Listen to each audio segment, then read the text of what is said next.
at dealing with women that come out of abusive relationships. But we also look beyond that when we look at empowering women. Ka ithuta ntho tse ngata ko NISAA. Ka ithuta ho ikemela, ho ba a breadwinner. Hore ha o le mosadi o ska dumella ho hlekefetswa. Essentially, we started with a shelter, as I told you. And what we realized that even though we were offering a service at the shelter, we had women coming back to our offices and telling us that when we go to the police, we struggle.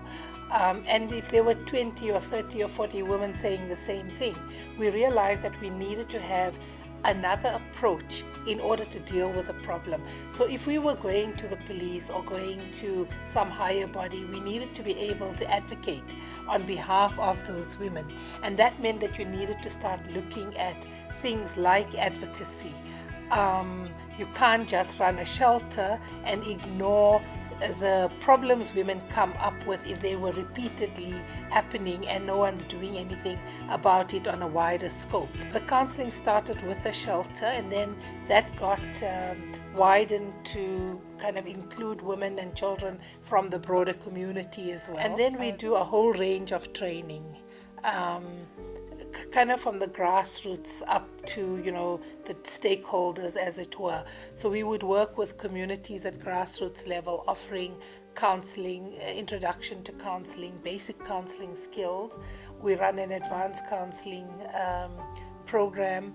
We do a program that looks at the interface between HIV/AIDS and gender-based violence.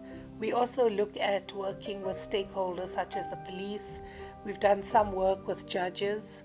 We've done some work with paramedics. So anyone who's really involved, and is at the front line of working with abused women are people that we would engage with. I'm proud of NISAA today because I'm a woman of empowerment. One campaign that really stands out, and it's one that a lot of people would normally mention, but the sad part is that most of them don't even know that it is a NISAA campaign. It was on buses.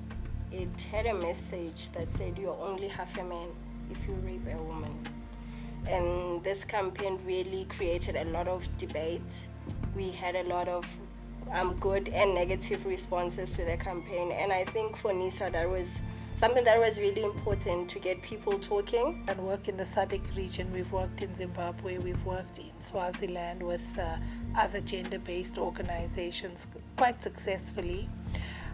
We've published a book, and we continue to do, and that was hard because we self-published. Currently what we're busy with is also a national radio project called Change the Tune.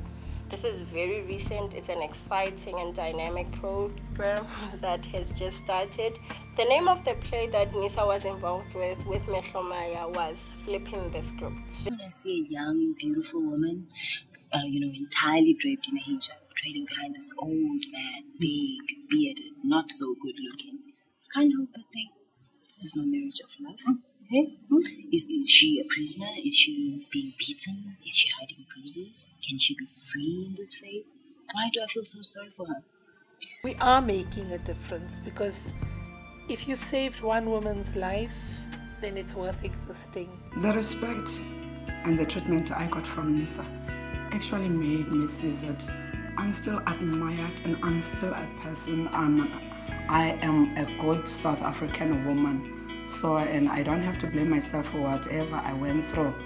And that it was actually a learning lesson. Then I started holding my head high, and then I became interested in helping other women in the same place where I used to be. NISAA's real vision is to ensure that women and children will live in a world free of violence.